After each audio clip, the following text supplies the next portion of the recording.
Audio Jungle.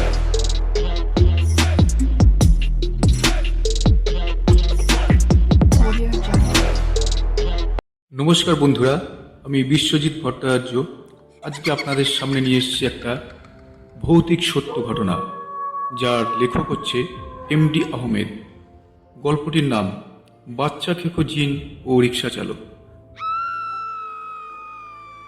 এই ঘটনাটি ঘটেছিল আমার এক নানা ভাইয়ের সাথে। নানা ভাই ছিলেন একজন রিক্সা চালক।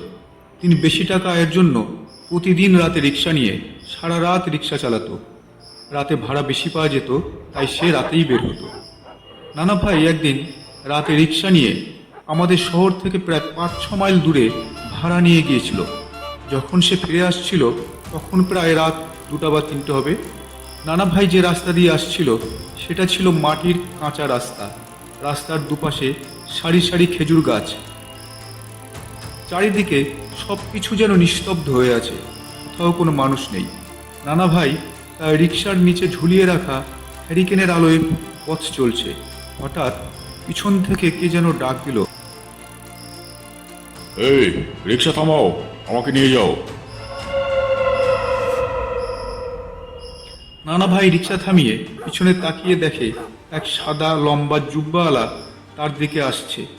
নানা ভাইয়ের সামনে এসে জিজ্ঞাসা করলেন,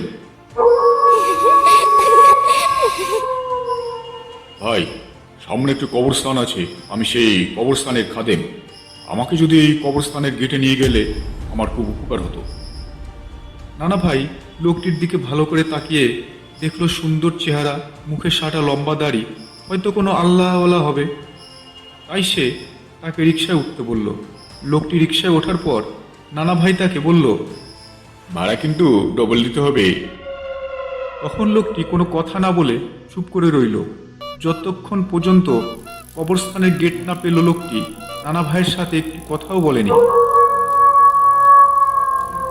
কবরস্থানের গেটে আসলে লোকটি নানা ভাইকে বলল, তুমি এখানে দাঁড়াও, আমি এখনই আসছি।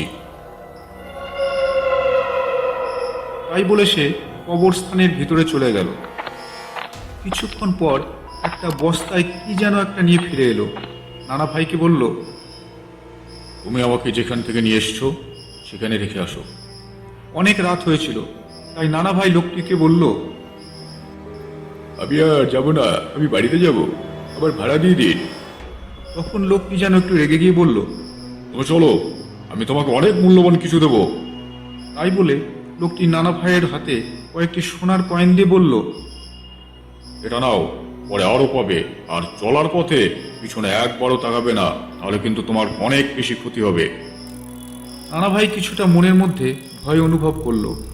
তারপরও নিরুপায় হয়ে লোকটিকে রিকশায় বসিয়ে গন্তব্যস্থানে যেতে লাগলো। কিছু দূর যেতে নানা ভাই তার পিছন থেকে একটা অদ্ভুত শব্দ শুনতে পেল।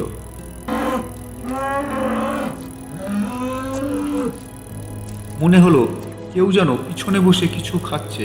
সে আওয়াজটা অন্যরকম, নরম হাড় চিবালে যেমন শব্দ হয়,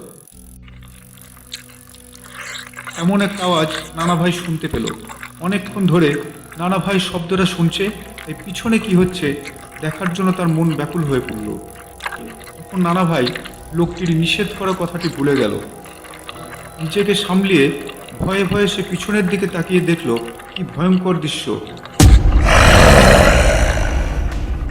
তার পিছনে বসা লোকটি আসলে মানুষ নয়, সে একটি ছোট বাচ্চাকে চিবিয়ে খাচ্ছে। এমন এক ভয়ঙ্কর দৃশ্য যেটা চোখে দেখার নয়। হঠাৎ লোকটি যখন বুঝতে পারল নানা ভাই তার বাচ্চা খাওয়া দেখে ফেলেছে, সে এমন ভয়ঙ্কর রূপ ধারণ করলো যা দেখে নানা ভাই ওই জায়গাতেই ভয় পেয়ে অজ্ঞান হয়ে পড়ে থাকে। রাত শেষ হলে ওই এলাকার কিছু মানুষ নানা ভাইকে হসপিটাল ভর্তি করে খোঁজ নিয়ে আমাদেরকে জানায়, কিন্তু এর কিছুদিন পর নানা ভাই মৃত্যুবরণ করে। আর ওই লোকটির দেওয়া সোনার মোহর আর কোথাও খুঁজে পাওয়া যায় না। এই ঘটনাটি নানা ভাই তার স্ত্রী মানে আমার নানিকে মারা যাওয়ার কিছুদিন আগে বলে, আর সেই ঘটনাটি আজকে আপনাদেরকে আমি শোনালাম। আশা করি আপনাদের কাছে অনেক ভালো লেগেছে। এই রকম ভৌতিক ঘটনা শুনতে আমার সাথে থাকুন। আজকে এই পর্যন্তই, সবাই ভালো থাকবেন।